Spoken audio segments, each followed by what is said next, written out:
All right, I'm with my buddy Eric Taylor. Eric, what's the name of your lawn care channel? It is Lawn Care Profits. Lawn Care Profits. Eric started in lawn care, but he's no longer in lawn care, and that's the story today that we're going to be covering. What we're going to go over is how you can build up a profitable lawn care business and then use that to launch into other things. Eric now owns Twin City Hauling. You can in fact see one of his trucks in the background. He owns this end dump trailer, and he owns another trailer in the back. What kind of trailer is that in the back? It's an 07 Mack frameless round bottom trailer. Round bottom trailer. Okay, so this doesn't sound anything like lawn care. So let's go backwards and let's see where Eric originally came from. What is your story, Eric? Where did you start? Okay, well, I wanted to be an entrepreneur since I was a young lad, and so I got started back a long time ago, and I figured I wasn't gonna. Long time ago, 5 years ago. A long time ago, 10 years like ago? before I was graduated from high school, and I decided the first book that I ever read was Rich Dad Poor Dad. You ever heard that? Robert Kiyosaki. Yeah, so that was the first book ever, even in high school, that I actually read from cover to cover. And I decided that I wasn't going to go to college, and I was going to be a very big, huge, successful entrepreneur, and didn't really work out that way. Ended up going to college for a year, dropping out. I went to college because my girlfriend at the time... But didn't you go to a mentor and actually move to California with him for a while? Where does that work into it? So then what ended up happening was I dropped out of college, and I moved to California. I got mentored from a marketing and sales quote-unquote guru. And I worked there for 2 years, and when the economy back in 07 took a dive, that's exactly when we moved back from California and started working on our lawn care business. And so about how many years ago would you say it was you actually started in the lawn care business? that was probably around 6 years ago. Okay. Yeah, it was about 6 years ago. 6 years ago from today, roughly. Yeah. And then you built that business up in 3-4 years, and you got it well established around the Twin Cities, didn't you? Yep. What did you do to do that?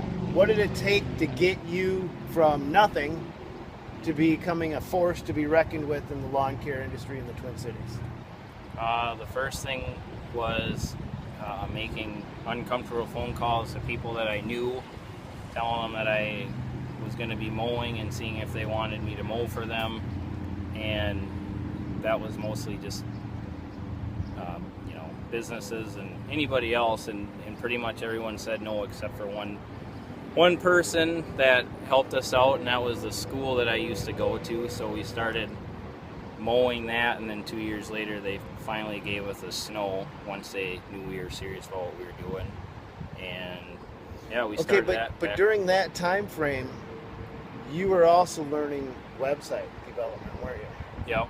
Okay, so you were taking on lawn mowing as a new thing, and then you were trying to build your business up, and you were doing it on your own and building your own website. Yep. Is that right? Yep. Okay, so that's an interesting backstory that we should cover, because I think what really led to your launch wasn't the phone calls, wasn't the face-to-face, door-to-door knocking on people's doors and saying, hey, I mow lawns. Mm-hmm. It was developing that web presence.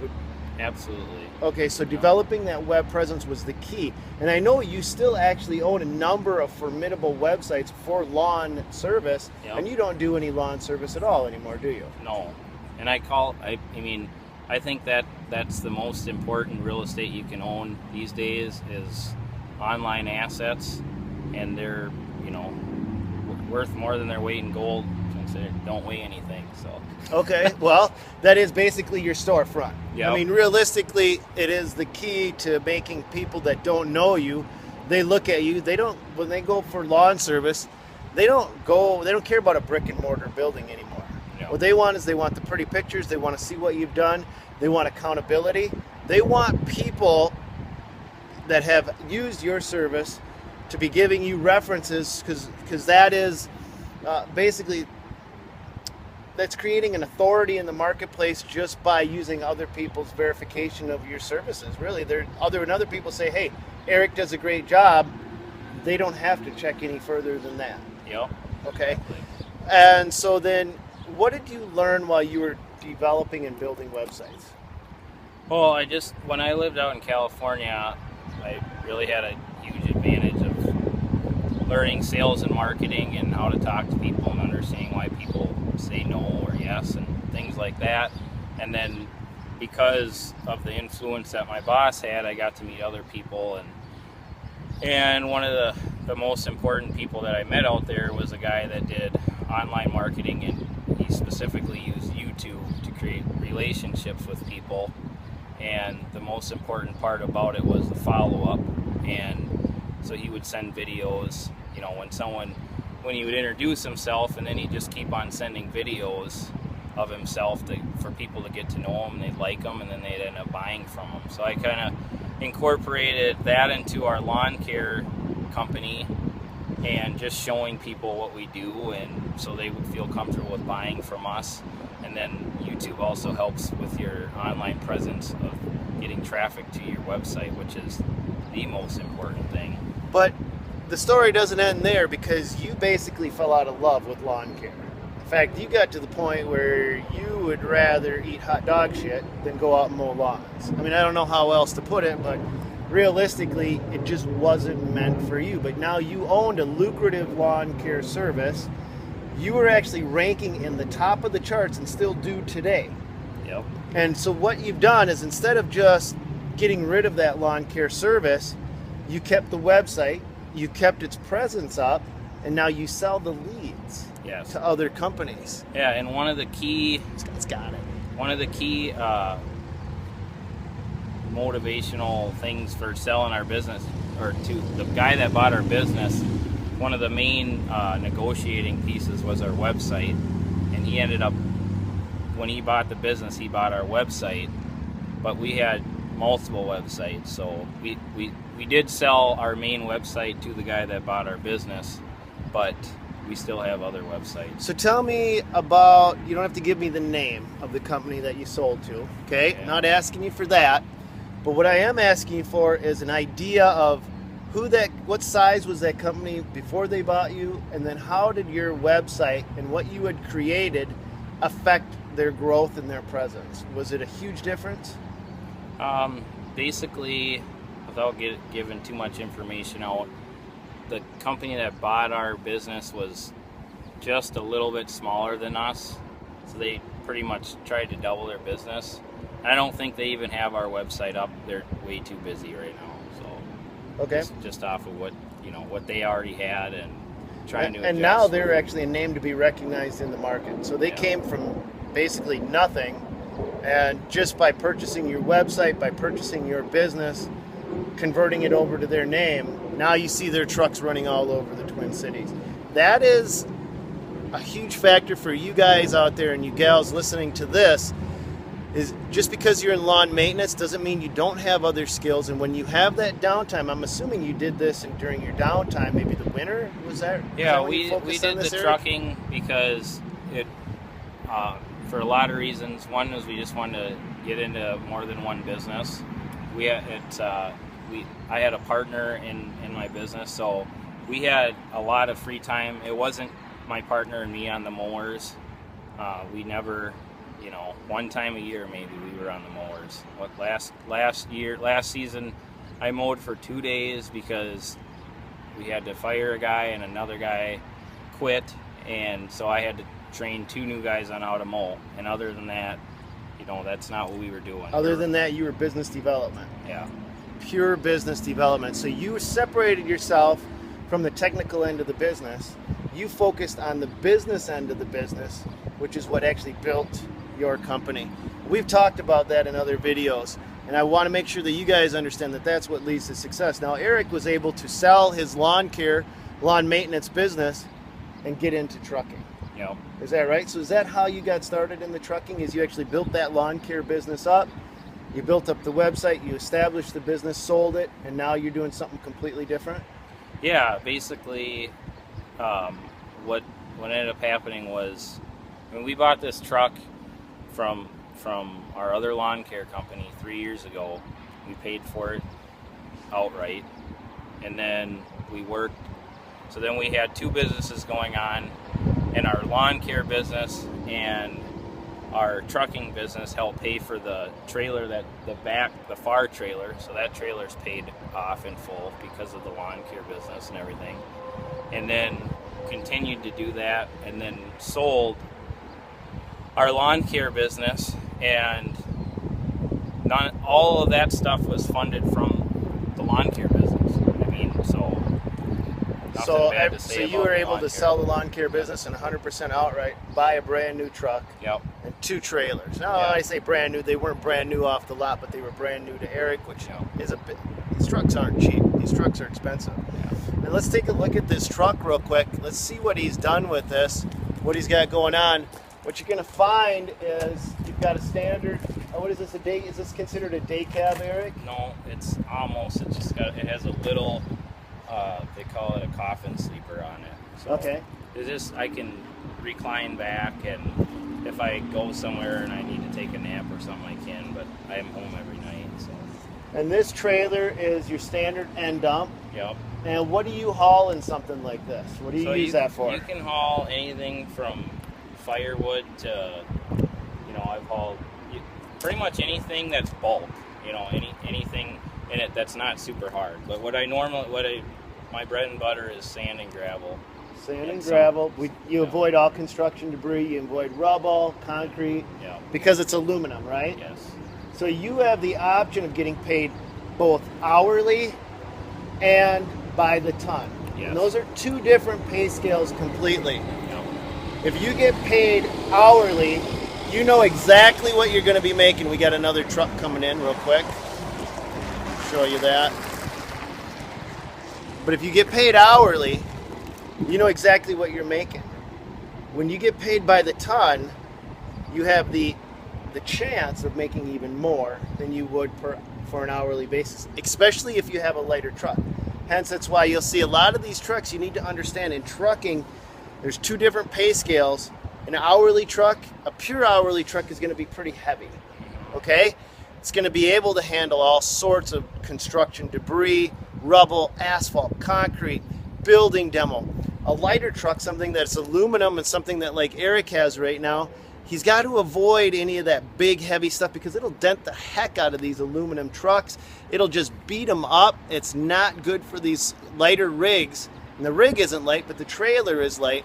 But that also frees Eric up to take on those more lucrative jobs that is going to take his hourly rate and increase it immensely.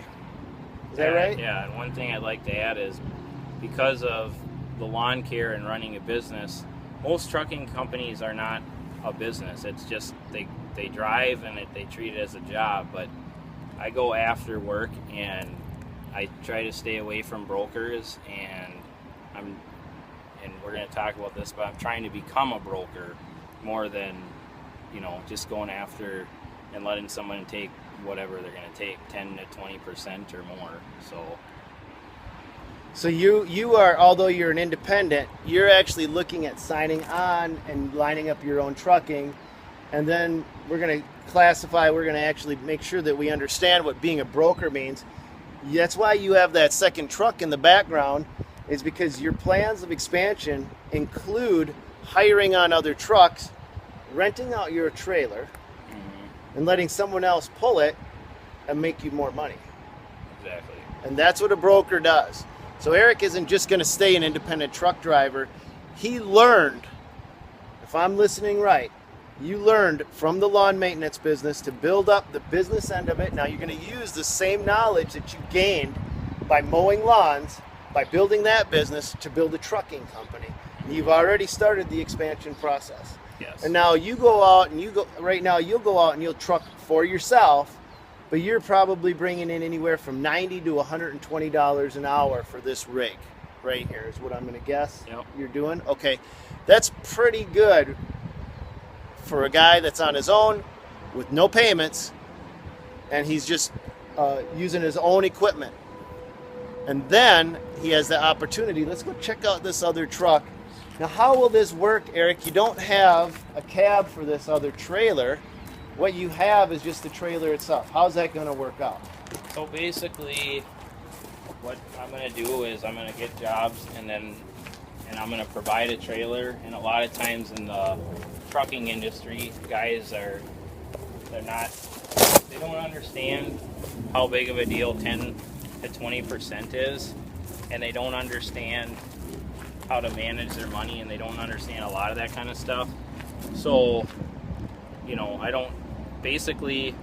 going to provide a trailer, and a lot of times guys can't run on their own because they don't know anything about like IFTA or getting their authority to run across state lines, because you have to have, like in the lawn care, you need to have a DOT number. Well, there's a whole lot more stuff that you need to do to run different states and stuff like that. So they don't want to do that. They don't know how to do that. And honestly, my wife does that for me. So, that really helps out. But 10 to 20% is a huge amount of money when you're talking about hundreds of thousands of dollars, to provide a trailer. And then also, if someone needs fuel help or whatever, and I can front them fuel or whatever it is so that they can afford to work, because believe it or not, a lot of guys can't even afford to buy fuel.